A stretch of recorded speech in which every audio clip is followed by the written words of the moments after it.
Welcome to the What to Read Next podcast. In this podcast, your host, Lori Amin, will interview published authors to chat about their work, journey to getting published, and their book recommendations. If you share a passion for books and always looking for your next read, then join us. Welcome to the What to Read Next podcast. Today's guest is Ashley Poston. Ashley wrote one of my favorite YA series called Once in a Con. Ashley has a new book that is out today called Among Beasts and Briars. In this interview, we chat about fandoms, Ashley's writing process, her books, and of course, some book recommendations. Now let's go to the interview. Hi, Ashley. Welcome to the What to Read Next podcast. Hi, how are you? I'm doing good. How are you doing? Oh, pretty good. It's a beautiful day, so can't really complain. That's good. So tell us a little bit about yourself. Well, my name is Ashley Poston, and I am the author of the Once Upon a Con series, which includes Geekerella, Princess and the Fangirl, and Bookish and the Beast.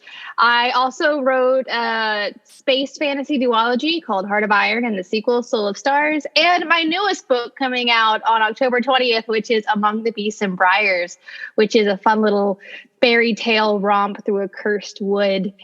So I guess I'm an author. Yes. So what inspired you to become a writer? That's not true. I've not always wanted to be a writer. I did want to be a marine biologist for like a hot minute in third grade, but then I realized it took science and math to do that. And I wanted to save the whales, but I couldn't. I gravitated towards writing when I was a lot younger because I had a very bad speech impediment. I stuttered a lot and I got picked on for it. So I was a pretty quiet kid, even though I was actually rather talkative. But to my peers, I really didn't talk much because they would pick on me for it and stuff.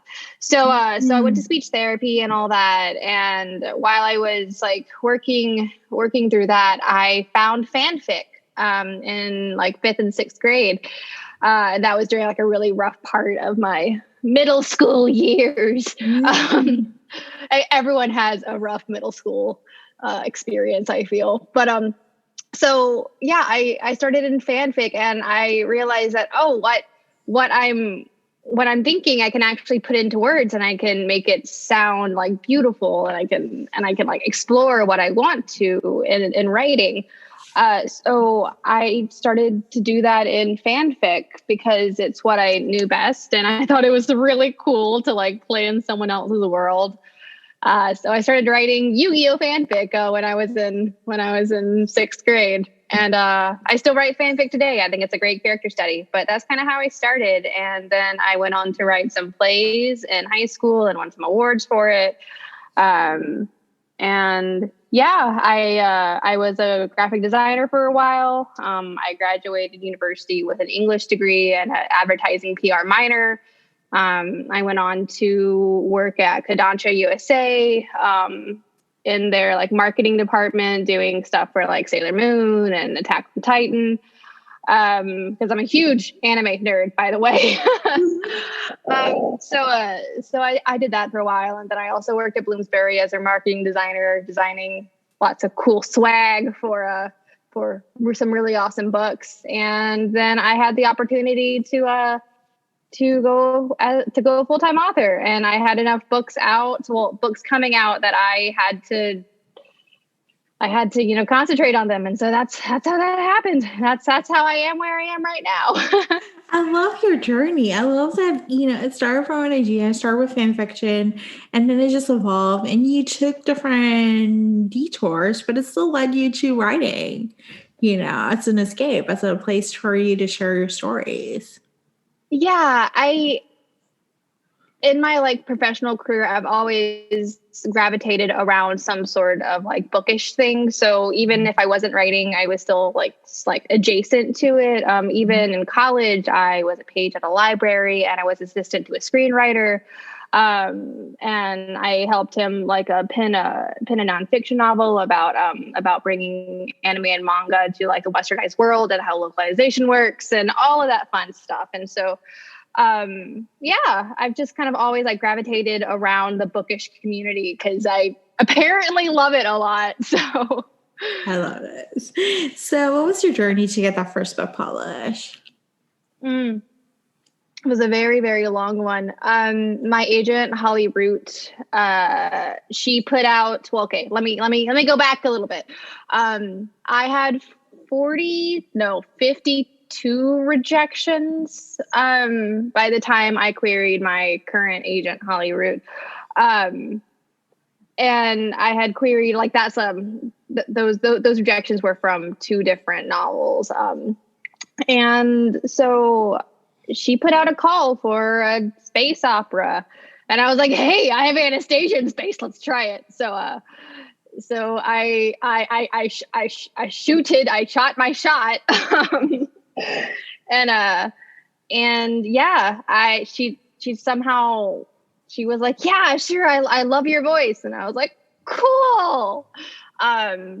So that's how I got my agent with Heart of Iron. And so we went on sub with it. But while I was on sub with Heart of Iron, Quirk came to me and they were like, "Hey, we have read your Bloomsbury ebook only, books, and they're really geeky," because I had published two ebooks with Bloomsbury before I got my agent.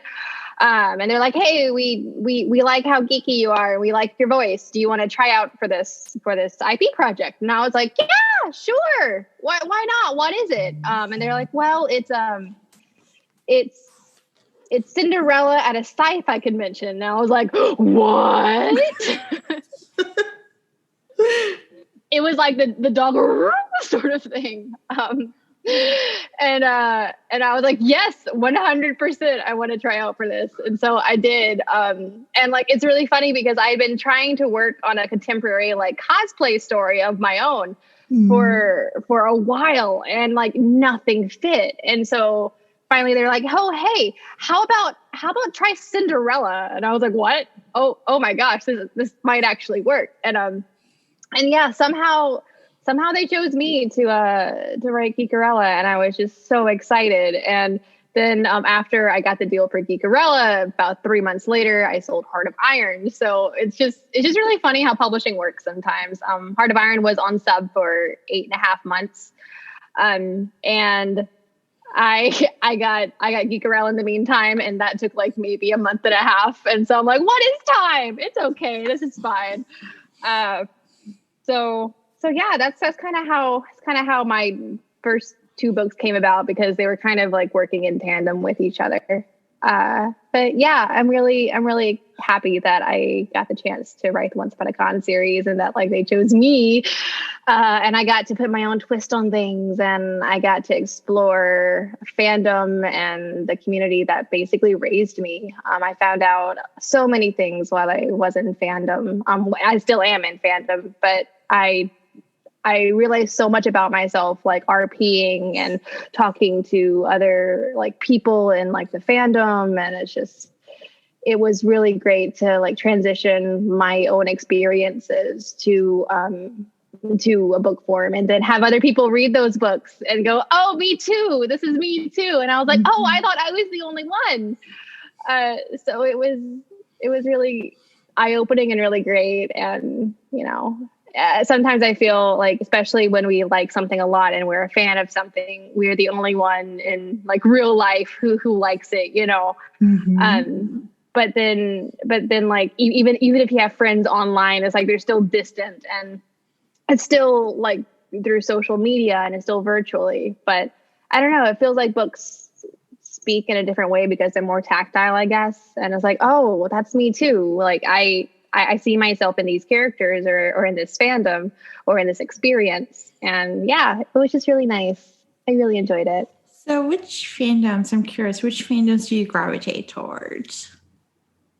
Since I am an absolute weeb at heart, I definitely gravitate towards a lot of animes. I still go back and I still like brush off the old like Yu-Gi-Oh fanfic that I really like, and I still reread it sometimes. I like peek into the fandom and like wonder what the new kids are doing. It's so funny because it's like fandoms never really die. Like it's just they like the actual story ends and like the fandom persists. It's like this eternal sort of love that keeps carrying it forward. And as like more people come and find it and find that they connect with it. And that's just like something really magical about fandom. I'm at the moment, I'm really into My Hero Academia because I love me some superhero kids. Let's see here. Oh my gosh, Julie and the Phantoms. I can't like not talk about Julie and the Phantoms. The fandom is so wonderful and so super queer, and I love all of them. It's pretty great. I love this. So let's talk about your writing process. What does it look like? Do you follow an outline? Do you see where the story leads you? What does your writing process look like for you? It really all depends on the book.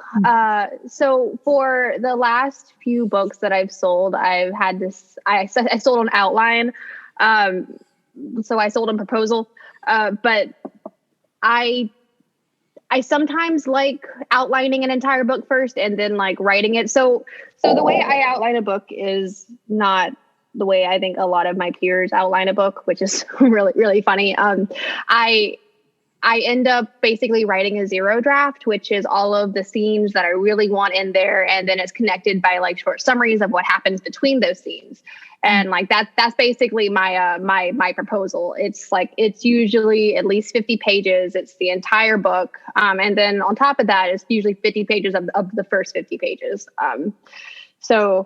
That's how that's how I like to sell on proposal. And that's also how I like to write, because I do like writing a zero draft first and getting all of like the juicy bits into the story first, and then going back and sort of like coloring in like the smaller details. I'm doing that right now with a book that's not announced yet. And it's just, I was just like last night thinking past me for putting in a note that present me definitely did not remember.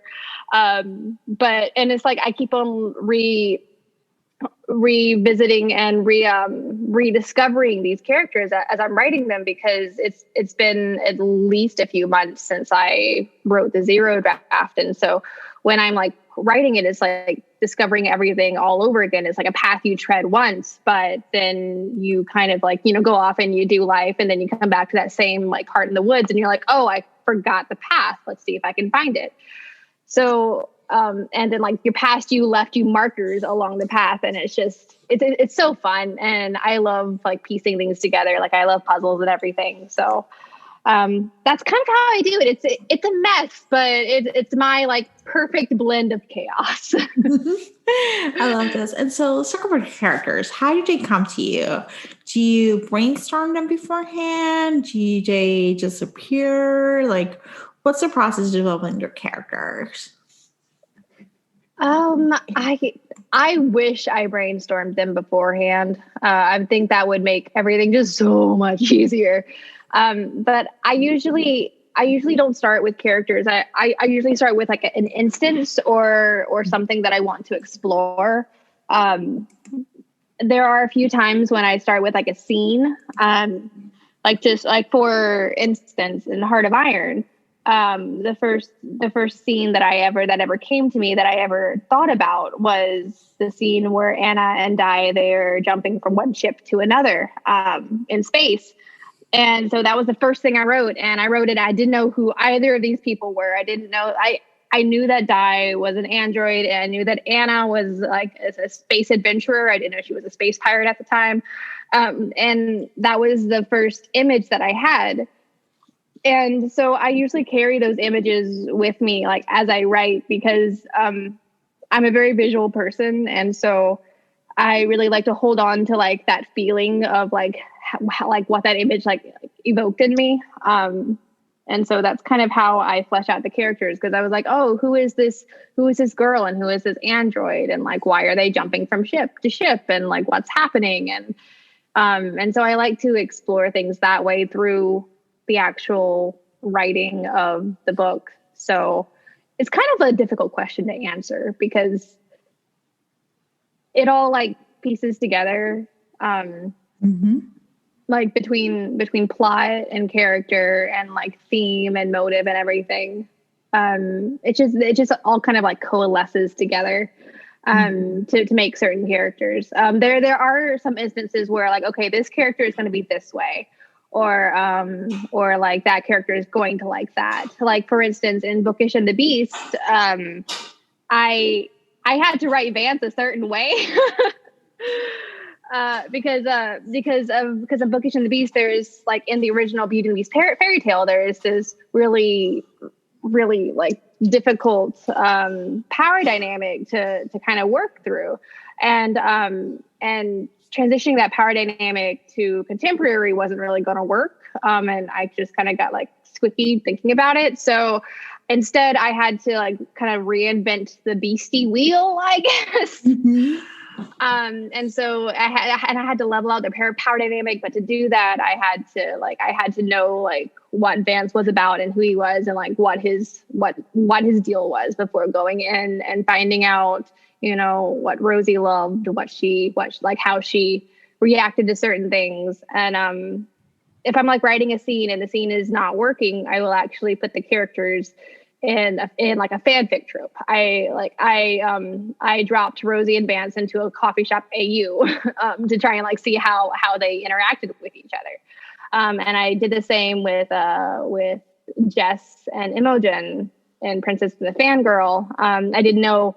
I kept on trying to write their reactions to each other, but it was never really working all that well. So I just picked up the characters and I put them in like a coffee shop AU basically, and I kind of like worked out how they would greet each other, how they would, you know, react to each other, and like their like rapport. And then once I like figured that out and like it was working for me, I put them back into my story, and like it worked out a lot better because I knew exactly like how they felt towards each other and like what they were about. So yeah. That's fascinating. You know, yeah, it takes work, but it's fascinating to see like, you know, maybe placing them in another alternate universe that can actually give you a better sense of the character. Yeah, like that's why I always say that fanfic is a great character study. Like if you were ever like, you know, stuck on a scene or something, just pick up the characters and put them somewhere else, like put them in a trope that you know really well and see how they'll react in that trope, because then you'll find out more about those characters and what they're like and how they react to certain things, and then you'll know them better going back to your story. I love that. So let's talk about your book. So for the Once Upon a Con series, you did fairy tale retellings. What was the process like to coming up with the story and updating it in today's time within the fandom world? So the first one, the Geekarella, it was a Cinderella retelling, and I really didn't get a chance to like choose the fairy tale for that because it came to me with the IP. But they only Quirk was really cool and like really lenient about everything. They only my editor at the time like only gave me like a 1 paragraph summary of an entire book, and I'm like, oh, I'm supposed to go off this? Cool, this is great. I'm real excited. And so I got to play with these characters, and I got to create Darian how I wanted, because in the summary of that she gave me, Darian was kind of like this kind of stuck up, very Vancy sort of character, like super spoiled. And I was like, no, let's have a cinnamon roll with a heart of gold. Come on. Yes.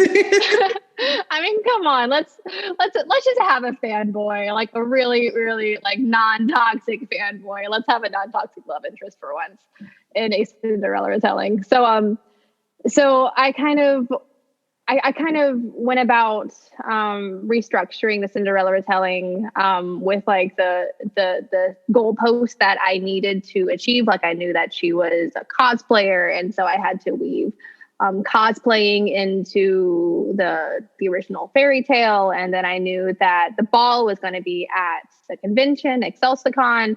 So it was just like kind of like slowly like working my way through it. And then the Darien scenes, because Cinderella is such, you know, a Cinderella story, you really don't really get much of Prince Charming until the ball scene. So I was like, well, what's he supposed to do during the entire book?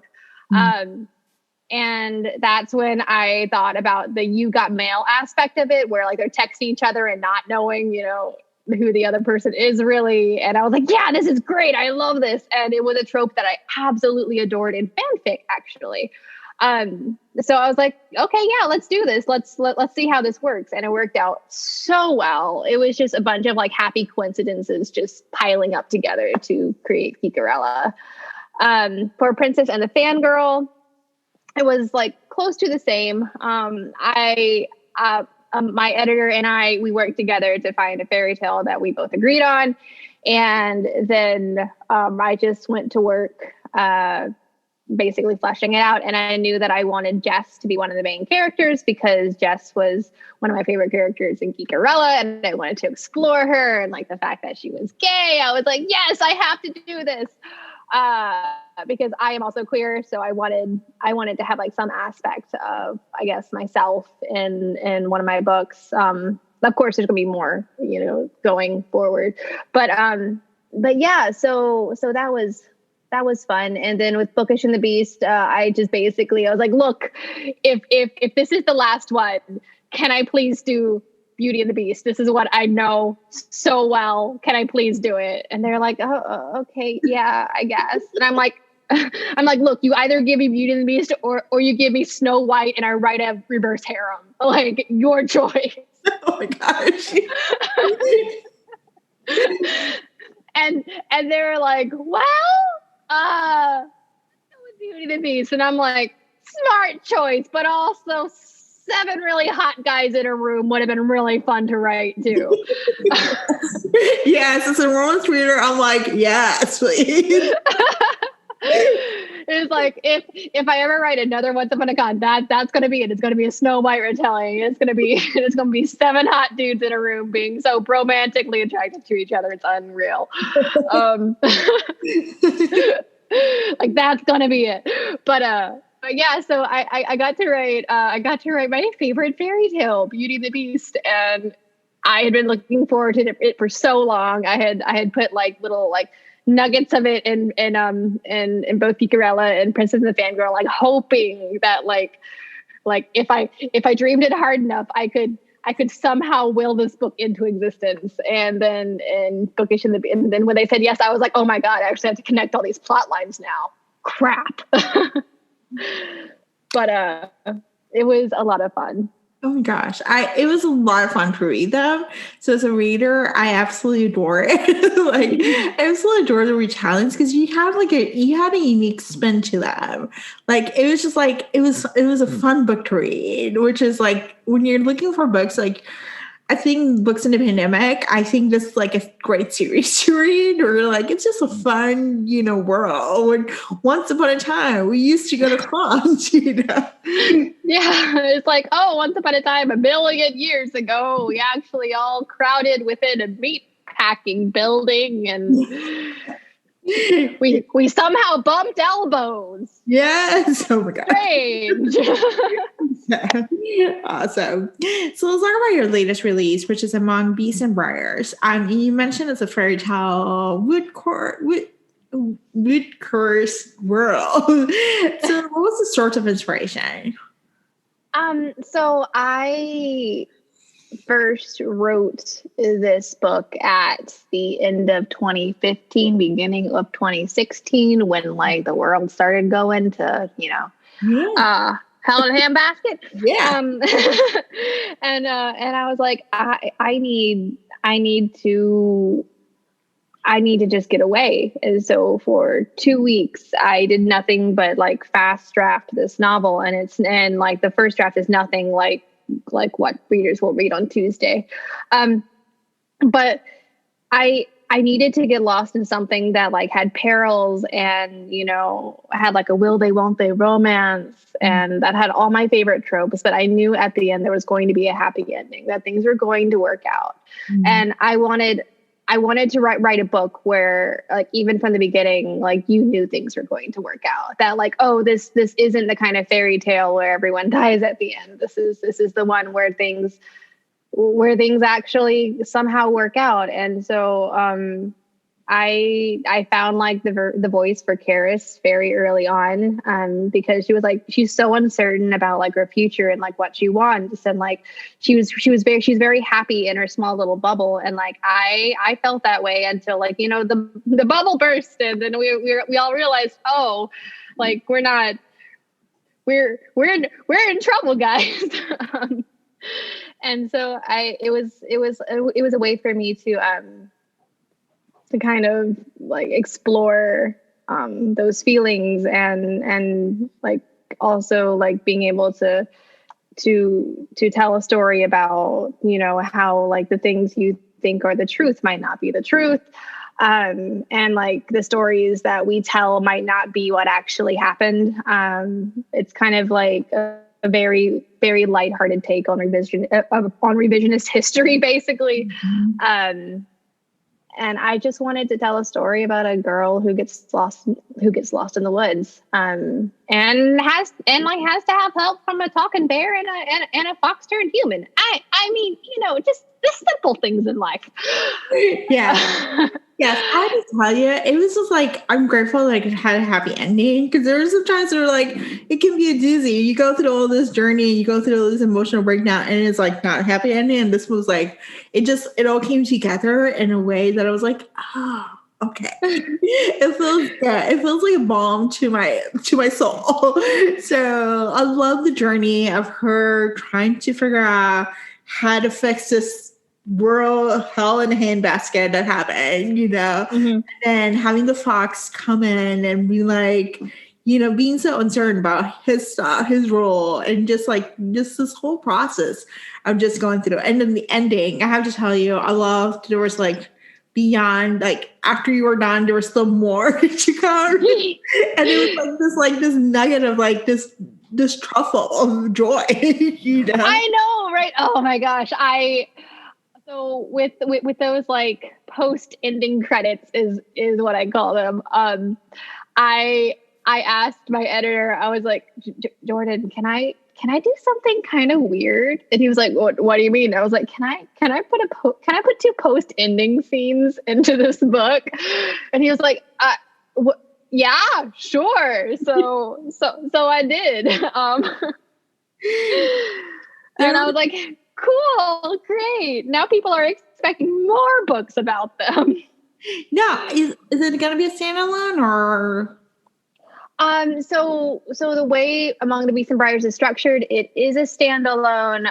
But I think you might see the world again, in the next year or two. Okay. So the Tale of Aloria is done, but there's a bunch of other, you know, countries and kingdoms around the area that are also, you know, connected to the Wildwood. And oh my gosh, I can't wait to tell you about the next one. It's not announced yet, but it is so gay. I love it so much. Oh, I love it. Yeah, I love the fact that it was standalone.